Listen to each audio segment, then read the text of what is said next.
Hi friends, Siragadikka ஆசை serial உங்களுக்கு பிடிக்கும் அப்படின்னா நம்ம சேனலை லைக் பண்ணிக்கோங்க, சப்ஸ்கிரைப் பண்ணிக்கோங்க. அப்போ தான் நான் போடுற வீடியோ டெய்லியும் உங்களுக்கு நோட்டிஃபிகேஷனில் வரும். நீங்களும் எல்லா எபிசோடில் என்ன நடக்குது அப்படின்றத மிஸ் பண்ணாமல் பார்க்க முடியும். சரி வாங்க ஃப்ரெண்ட்ஸ், இன்றைக்கி சிறகடிக்க ஆசையில் என்ன நடந்துச்சுன்னு பார்த்துடலாம். ஆமாங்க, நம்ம செல்வத்தோட ஒய்ஃப் இருக்காங்களா, ஒய்ஃப் அருண் வீட்டில் போய் கெஞ்சுறாங்கங்க.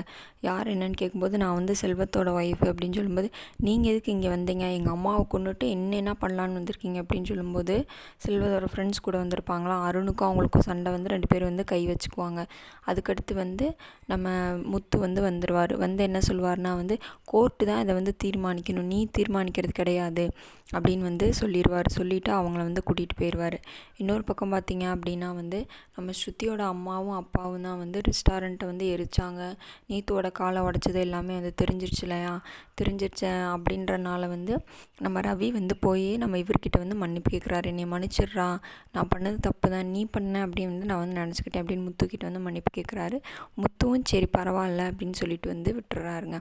அப்புறம் நம்ம முத்துவும் மீனாவும் என்ன பண்ணுறாங்கன்னா அட்வொகேட்டை பார்க்க போகிறாங்க.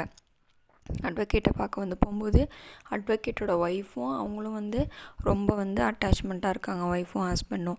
அதுக்கப்புறம் இந்த மாதிரி விஷயத்தெல்லாம் பேசிட்டு செல்வத்தை எப்படி வெளியெடுக்கிறது செய்கிறது அப்படின்னு சொல்லிட்டு பேசிவிட்டு இவங்க கிளம்பிடுறாங்கங்க.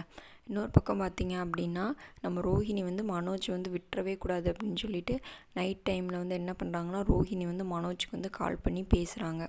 இந்த மாதிரி அப்படி இப்படின்னு ஏதோ ஒன்று பேசிக்கிட்டே கிடக்குறாங்க. மனோஜ் எதுவுமே பேசாமல் அப்படியே சைலண்ட்டாக இருக்கார். ரோஹிணி சொல்கிறாங்க, நான் எப்போ கால் பண்ணாலும் நீ எடுக்கணும், ஏன்னா நீ தானே என்னோடய பிஸ்னஸ் பார்ட்னர் அந்த மாதிரிலாம் சொல்கிறாங்க. ஆனால் விஜயாவுக்கு இன்னும் தெரியாது இப்படி மனோஜ் ரோஹிணியும் பேசுகிறாங்க அப்படின்னு சொல்லிட்டு. இன்றைக்கான எபிசோட்லேயே தான் ஃப்ரெண்ட்ஸ் நடந்துச்சு. நாளைக்கு எபிசோடில் மீட் பண்ணலாம். Bye friends.